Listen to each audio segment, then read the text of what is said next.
Mas vamos tratar de planejamento nesse momento. Ainda que o planejamento, né, ele seja tratado como aspectos que serão contemplados burocraticamente, tais como objetivos, conteúdos, estratégias, avaliação, recursos, né? A gente precisa compreender que não se trata de um processo qualquer, mas sim de, como diria, né, o José Fusari, como um processo de reflexão, né?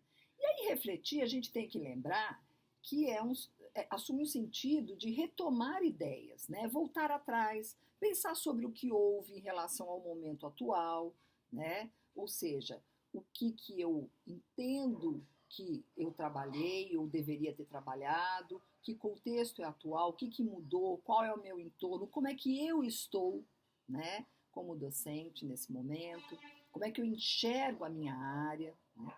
Então, para isso, nós, professores e professoras, nós precisamos desenvolver esse processo de forma crítica diante da nossa própria docência, né?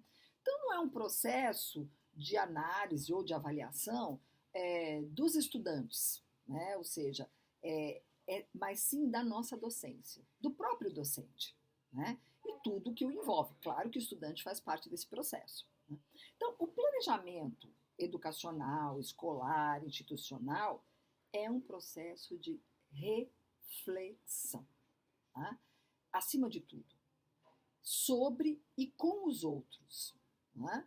Então, estimamos, a gente espera que não seja um processo solitário, né? Então, a gente vai refletir a partir ou de um determinado segmento, de uma instituição, de uma área, de uma disciplina, de uma ou de diversas áreas e aulas, né? E aqui a gente vai falar um pouco mais sobre o planejamento, e vamos falar de plano também, de ensino, né? Plano e planejamento são sinônimos? Não, não são sinônimos, né? O planejamento, ele é o processo, né? São as reflexões, os diálogos, a interação com os pares e os estudantes, né? Mas é algo que é muito dinâmico, né?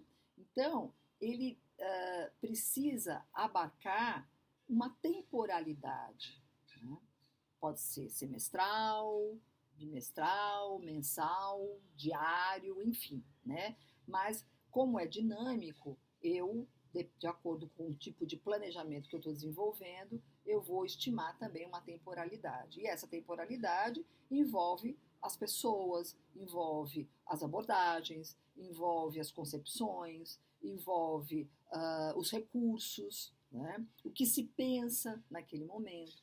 Já o plano é a materialização desse processo em forma de um documento, né? Então, aquilo que a gente entrega muitas vezes na escola, ou que a gente entrega para o estudante, a gente partilha com um colega, a gente guarda, a gente partilha com a gestão da própria escola, né?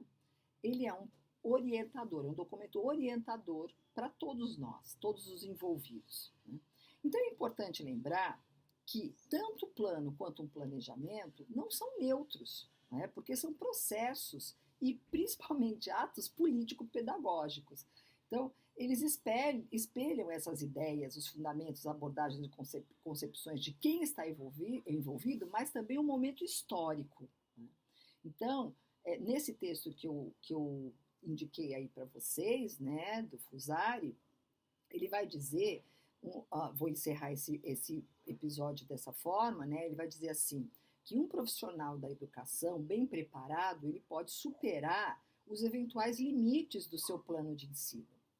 Mas o inverso não ocorre. Ou seja, um bom plano não transforma em si a realidade da sala de aula, porque vai depender do compromisso do docente, desse processo que eu falei, que se chama planejamento. Então, a ação, a reflexão, a prática reflexiva, crítica e social, né, sobre o entorno, sobre todos os que envolvem esse processo, se faz fundamental, ok?